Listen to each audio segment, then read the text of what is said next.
Next on AM 1480 WLEA, the Newsmaker Show. Here's Brian O'Neill.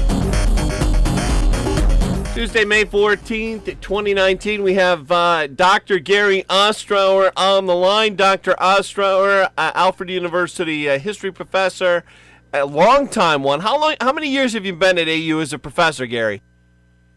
50 years, exactly. As a matter of fact, I just finished my 50th, my last class in my 50th year just on Thursday of last week.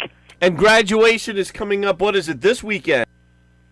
No, it's really going to be on June 8th, I believe it is, at the Alfred University reunion. Okay. Well, Dr. Ostrower, so much in the news today. Checking the online headlines, White House reviews military plans against Iran. There's a quotation about deploying 120,000 troops. What do you make of that? Well, I think it's a very, very dangerous game. You know, it's funny that President Trump came into office saying that, you know, he wanted to pull American troops out of Afghanistan. He wants to reduce the American footprint in the Middle East. This isn't doing either of those things. And I think it represents, in some ways, the influence of John Bolton. What I'm saying is certainly not new to anyone who's been watching the news. Bolton has been, you know, he's one of these guys who has never seen a war that he wished the U.S. had not entered. You know, he threatened war against, that is to say, the introduction of U.S. troops into Venezuela. He's now, of course, doing the same thing in Iran. But he has been very, very anti-Iran going back, you know, probably 10, 12 years or so, at least that long. You know, will we wind up in hostilities there? The answer is no one knows. You know, we make predictions, and we're often wrong about those predictions. But I don't think that anyone should be surprised that Bolton, and therefore that Trump, remember Bolton is a national security advisor, that the president is, you know, threatening to do this. Now, I do want to also make this point, that the introduction of that aircraft carrier to the Persian Gulf, that was announced just a couple of days ago, about 3 or 4 days ago. But in fact, this has been planned for about a month. So that's even before the Iranians have said, as they recently said, that they may, you know, essentially pull out of the nuclear deal that had been signed a few years ago during the Obama administration. But what's funny about the Iranians is that while Trump had pulled the Americans out of this arrangement back in 2017, in the real world, the Iranians had not. They had continued to comply. Now they're saying they may not comply. So it's kind of odd that the U.S., which has already pulled out of the agreement, is kind of damning and criticizing the Iranians for, quote, pulling out of the agreement. In other words, you know, President Trump seems to want it both ways. Whether or not the Iranians really will, go back to a nuclear program, to developing nuclear weapons, remains to be seen, because it's entirely possible that if he does that, President Trump is going to attack Iran. And when I say attack Iran, I don't mean with American troops on the ground, but certainly with airstrikes. And if that happens, all hell is going to break loose. Among other things, it probably will mean that the Iranians will sink ships in the Gulf of Hormuz. The Gulf of Hormuz is the Gulf that kind of serves as a gateway into the Persian Gulf. And if that happens, folks, we're looking at not $3 prices for oil, for gasoline, I should say, but for perhaps $5 prices. We're going to have a crisis, a petroleum crisis, unlike anything that we've experienced since 1973. Dr. Ostrower, why do you think all this is happening? Well, I think that Bolton has been, super anti-Iran, going back all the way, really, to the Iranian Revolution in 1979. He is now in a position where, in a sense, he can get his way. He is a hawk. I think that in many ways he's unrestrained. I think that Bolton does not fully take account of some of the complications. So, for instance, let me give you a sense of what I mean by a complication. Suppose the U.S. does attack Iran. How is that going to affect, let's say, the relationship between Japan and and China, the relationship between China and other countries in Southeast Asia. Will the Chinese take advantage of this to expand their influence in their area while the U.S. is increasingly preoccupied in the Middle East and Iran? Again, we don't know the answer to that, but we certainly know this, that virtually every American ally in Europe, that is to say our NATO allies, have been calling for restraint. They have been opposed to any kind of U.S. military action in respect to Iran. But, right now, under Trump, the U.S. is going it alone. We have essentially disregarded the sentiment that we find in the United Nations, in the World Bank, in the IMF, in other international organizations. I think that it's a very, very dangerous period in respect to American foreign policy. And part of that, I think, is that we don't really have a foreign policy. It's difficult to know exactly what Trump really does believe. On one level, he says, we want to reduce our footprint in the Middle East. The very, very next day, he's doing what we're reading about now. No one is sure where he is. That kind of unpredictability, I think, leaves everyone, for good reason, awfully nervous. Talking to Alfred University history professor Dr. Gary Ostrower. Interesting ruling in the Supreme Court yesterday, and I'm reading off thehill.com. Supreme Court said that iPhone users can proceed with a class action lawsuit against Apple over control of what they call app sales. A group of consumers, it says, had sued Apple, claiming that the company's monopoly had led to inflated app prices. Now, what's kind of interesting about all this tech news is that Justice Brett Kavanaugh wrote the opinion for the 5-4 decision, surprising many by breaking with his conservatives colleagues and siding with the court's liberal justices. That part there, that Kavanaugh sided with the liberals, what do you make of that, Dr. Ostrower? Well, he may turn out to be somewhat more independent than we had anticipated. The case itself is a very complex case. Well, I'm talking about the Apple case.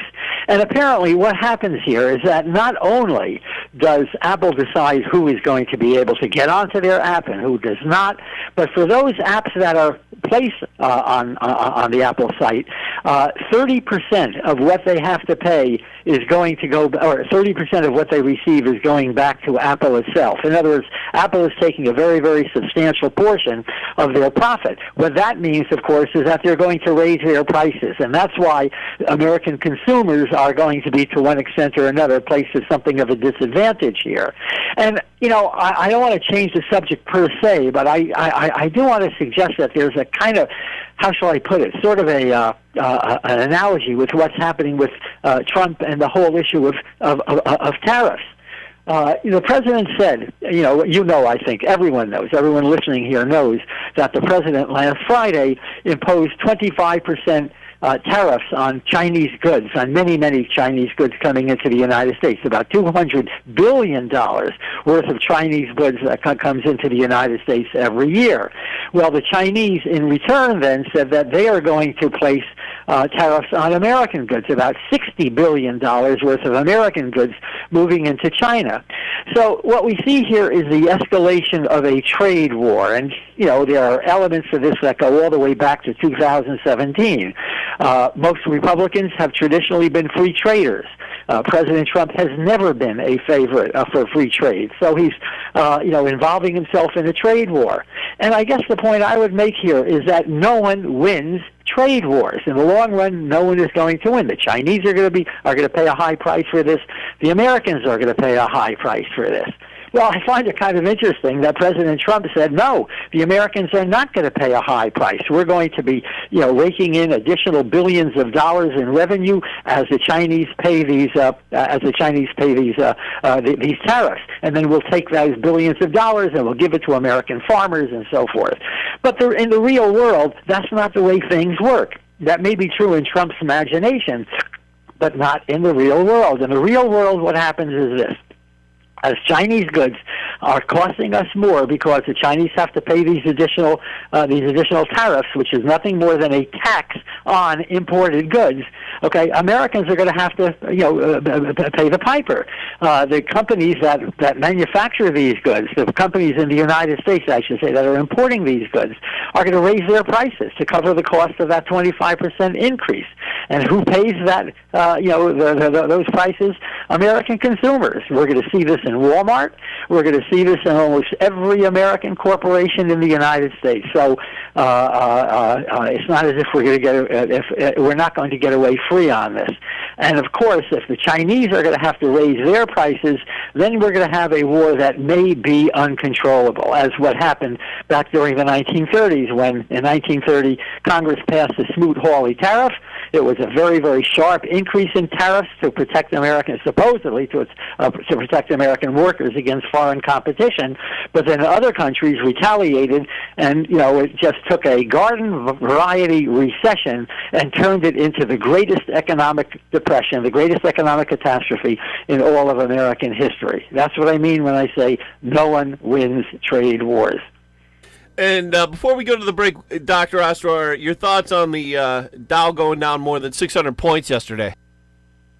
Well, that's a reaction to exactly what I'm saying. I mean, we don't know what's going to happen, but we do know this: that when there's a lot of economic uncertainty, people don't buy stocks; they sell stocks.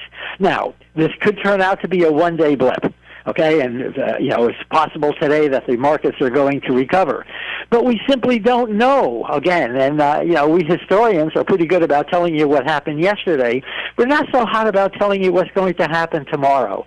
So that this could be what we call a technical event, in which case the market recovers, but it could become something what we call a cyclical downturn, and not only a cyclical, but it could even, this is probably not going to happen, but it could even become a much more generalized kind of system downturn, which is what happened back in 2008. So we're just going to have to sit tight, and we're going to have to hope that people in Washington and also in Beijing are going to keep their shirts on. I think that I'm not making any bets on this one. All right, let's take a quick break. When we come back, we'll get to This Day in History. Stay with us. We're with Dr. Gary Ostrower. St. James Hospital is a convenient local option for tests like colonoscopies and endoscopies to diagnose and treat digestive issues. Using the latest techniques, our highly trained physicians perform diagnostic scope tests right at St. James Hospital. Your primary care provider can make the appointment for you or call 385-3820. We'll get you in quickly, and you don't have to wait long or travel far. So next time you need a diagnostic scope test, give us a try. Visit stjames.urmc.edu for more info. Checking in now with meteorologist Rob Carolyn. And Rob, it still seems more like March than May. And you would be correct, sir. The weather out there this morning very suited for late March as opposed to mid-May. Why? We have this broad upper-level low-pressure system producing clouds, drizzle, mist, and some light rain. Temperatures around 40 degrees. That is certainly not what we're supposed to be seeing this time of year, Brian. The good news is the storm's going to lift out. We'll get into some sunshine tomorrow. Also looks like milder temperatures are going to develop through the rest of the week. So things will be improving. But boy, it has been a spring to forget so far. Parts of northern New York State, northern New England, still snowing this morning. Snowing around Saranac Lake, also snowing across northern Vermont. There's been some places in Vermont they've had 3.5 inches of snow from this storm. For us today, lots of clouds, scattered showers. We're going to be 60 or 65 by late today. Sun came up at 5:49. It'll set tonight at 8:24. Partly cloudy weather in the forecast for the overnight. We should be 40 to 45. We'll have partial sun tomorrow with the chance for an isolated shower, 60. Mostly cloudy, 35 to 40 tomorrow night. Turning partly sunny, maybe a stray shower Thursday. Brian, the highs Thursday, 60 to 65. On the line live with Dr. Gary Ostrower. Dr. Ostrower, are you ready for This Day in History? I will be in a minute, but I wanted to add one thing that we're in respect to the issue of Chinese tariffs and so forth. And that is that, I said a few minutes ago that economists, businessmen generally, and so forth don't like uncertainty. Well, the Chinese certainly don't like uncertainty. And what Trump has done is to inject a degree of uncertainty into the whole economic relationship between these two countries, which I think is going to be very, very damaging. Now, look, I think we all ought to, remember that the Chinese have not played fair in respect to international trade, and that the Chinese have been very, very aggressive in terms of stealing intellectual property, ideas, in other words, patents and so forth, from Americans and certainly from others as well. But the fact of the matter is that what Trump is doing, as I say, in respect to uncertainty, is that the Chinese are now going to start to look for different kinds of trade partners. For instance, they receive a huge amount of American soybeans. From now on, I think we're going to find that the Chinese the purchase by the Chinese of American soybeans is going to decrease, because the Chinese are going to look for soybean producers, for soybean supplies in other areas, and they're going to find them in places like Argentina, in places like Russia itself, certainly in Canada and whatnot. So we're going to pay a price, and it's not going to be simply soybeans. The Chinese are going to become less and less reliant on American markets. And there's something else that we ought to remember, and I don't know that President Trump is taking this into account at all. And that is that the Chinese have purchased a huge amount of American debt. In other words, when the Treasury Department sells bonds and notes and so forth, the Chinese have bought over $1 trillion of these things. Well, if the Chinese decide to sell much of this, it's going to disrupt the American economies in ways that none of us have completely figured on. Now it would jeopardize their own economy if they do this. So they may not do any of that. But the likelihood is that they're not going to so much sell the bonds that they have right now, but they're going to start buying fewer of them. And if the Chinese buy fewer American bonds, fewer of these so-called treasury obligations, then it's going to send interest rates in the United States up, and that also can be disruptive. So to think, in other words, that this whole trade war is not going to lead to any serious consequences on this side of the Pacific Ocean, I think, is wishful thinking. I want to say one other thing, if I may. Just again, it's kind of a recent development, and that is that yesterday, President Trump invited to the White House and met in the White House a fellow by the name of Orban, who is the president of Hungary. He is effectively a dictator. This man is not a Democrat. He doesn't have a democratic bone in his body. And when I say democratic, I mean with a lowercase d. He is anti-Semitic. He's anti-immigrant. He's anti-Europe. He's anti the economic union. He is, in every real sense of the word, turning Hungary into a dictatorship. That the President of the United States would offer him such a warm welcome, I think, says more about the President of the United States than it does about Orban himself. I think that we have a man, in other words, as president, who is slowly, gradually, imperceptibly, but in the real world, threatening our democracy. Dr. Ostrower, on this day in history, 1948, May 14, 1948, the State of Israel was proclaimed by David Ben-Gurion. Well, the British had been, going back to 1917, you're really going to get a little bit of background here. During the First World War, the British, in 1917, the British Foreign Minister, his name was Balfour, Lord Balfour, made a statement to the effect that the Jews deserve a homeland. And that was during a period when Woodrow Wilson was already talking about the self-determination of different countries to have their own countries and so forth. It led to, among other things, after the war, an influx of Jews from different areas of Europe, especially from Europe, toward Palestine. Well, the Arabs, of course, who lived there weren't that many of them, but there were some. They weren't very appreciative of all this. And it led eventually to a good deal of violence within Palestine. Remember, Israel is not going to develop. It won't actually exist until 1948. But from about 1922 until the beginning of the Second World War, there was a good deal of violence, including a real civil war beginning between 1936 and 1939 of the Arabs against the British.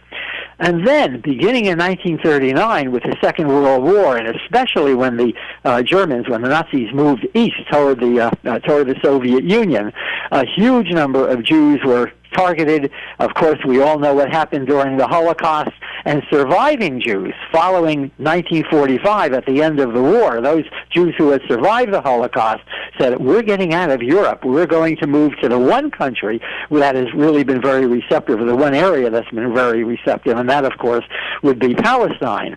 In 1948, the British had it. They were weakened by the Second World War. They were in economic distress. They could no longer defend their interests in that area of the world. They simply walked away. They literally walked away from what was effectively a colony in Palestine, and as a result, in May of 1948, the Jews who were there declared their own independence. So it was, in a sense, a follow-up to what happened in 1917 when Lord Balfour had proclaimed the right of the Jews to have their own homeland. This day in history, May 14th, 1970, South Vietnamese sustained second highest casualties in the war. And this is from the History Channel. Allied military officials announced 863 South Vietnamese were killed from May 3rd to May 9th, the second highest weekly death toll of the war for the South Vietnam forces. Also in this day in history, 1969, President Nixon responds to what was called the National Liberation Front's proposal, and they had a 10-point plan offered over in Paris. Any thoughts on either of those moments in history, Dr. Ostrower? Well, sure. What happened in 1969 is kind of important because it leads to what turns out to be about 3 or 4 years of peace talks. People thought initially, of course, that the fact that the two sides were getting together, when we talk about the National Liberation Front, we're also talking about the Viet Cong. And that is Vietnamese communists, nationalists, but also communists who lived in South Vietnam. And that is a little distinct from North Vietnamese forces who were fighting in South Vietnam. So there are kind of two groups that were opposing the U.S., namely the Viet Cong, the National Liberation Front, and also the North Vietnamese. Those peace talks were held in Paris for approximately 3 months. They could not even agree, and I mean this literally, not figuratively. They literally could not agree on the shape of the table that they were using. Should it be a round table? Because the South Vietnamese government did not want to provide, quote, equality to the Viet Cong or to the North Vietnamese. They felt that a round table would put everyone on a kind of equal basis. Well, should it be a square table? Should it be a rectangular table? Should it be a round table with a rectangular extension? It was a wild kind of scene, but effectively it meant that for the first 3 months there was no progress whatsoever in these peace talks. But eventually those talks would lead to a settlement, at least between the United States and the North Vietnamese, and that settlement was essentially finalized in January of 1973 when the last American forces left Vietnam. Between 1969 and 1973, President Nixon had just drawn down the number of troops there. And, of course, what that meant for the North Vietnamese is that, hey, time was on their side, and they used it very, very effectively. Dr. Ostrower, we are out of time. As always, great having you on. Thank you so much for joining us. I hope it's going to be a little warmer next week when we get together again, Brian. Politico says that